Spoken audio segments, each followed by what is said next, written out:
Anda merupakan seorang pegawai di sebuah perusahaan yang bergerak dalam bidang komunikasi dan informatika. Sebagai pegawai dalam bidang komunikasi dan informatika tersebut, hampir setiap saat selalu berinteraksi dengan orang lain dengan latar belakang kehidupan yang beraneka ragam. Beberapa tahun yang lalu, ada seseorang yang melaporkan ke perusahaan Anda yang mengatakan bahwa salah satu di antara pegawai yang bekerja di perusahaan Anda telah terpapar paham radikal. Hal ini membuat pimpinan terkejut dan menginginkan untuk segera mengadakan rapat internal bagi semua pegawai di perusahaan tersebut.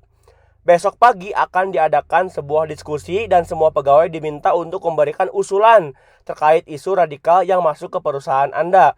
Sikap Anda yang tepat adalah A. Memberikan usulan jika berita tentang pegawai yang terpapar radikal itu terbukti, perusahaan harus segera memberhentikan pegawai tersebut tanpa melihat seberapa tinggi jabatannya. B. Mengusulkan adanya jadwal rutin siraman rohani untuk semua pegawai agar mereka tidak terpapar paham radikalisme. C. Mengusulkan agar mencari pegawai yang terpapar radikal tersebut, kemudian melaporkan ke pihak yang berwenang mengatasi masalah tersebut. D.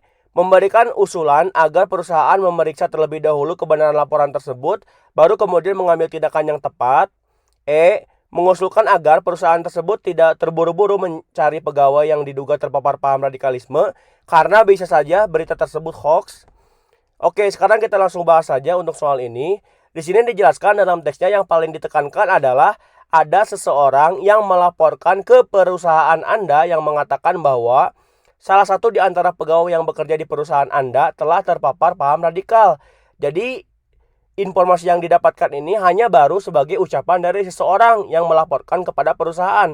Tentu saja jawaban yang paling tepat untuk soal ini adalah jawaban yang D, yaitu memberikan usulan agar perusahaan memeriksa terlebih dahulu kebenaran laporan tersebut, baru kemudian mengambil tindakan yang tepat. Kenapa? Karena di sini kan dikatakan hanya ada seorang yang melaporkan ke perusahaan. Informasi yang diterima tersebut tentu saja kita tidak boleh langsung menelan secara cuma-cuma, tapi kita harus analisis terlebih dahulu apakah benar yang dikatakan orang tersebut. Seperti itu, maka jawaban yang paling tepat untuk soal ini adalah jawaban yang D yang mendapatkan poin 5. Kemudian jawaban yang mendapatkan poin 4 adalah jawaban yang E, mengusulkan agar perusahaan tidak terburu-buru mencari pegawai yang diduga terpapar paham radikalisme, karena bisa saja berita tersebut hoax. Nah, ini betul ya.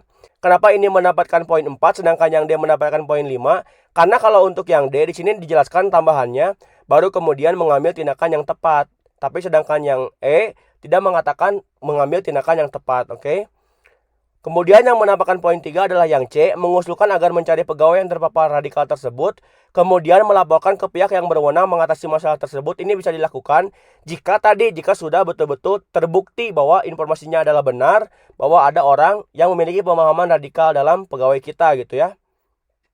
Kemudian kalau bisa memang dalam hal ruang lingkup bekerja, baiknya kita atasi terlebih dahulu dalam internal pekerjaan kita. Kalau misalkan kita tidak bisa mengambil tindakan apapun, sudah mentok, baru kita serahkan ke pihak berwajib, seperti itu.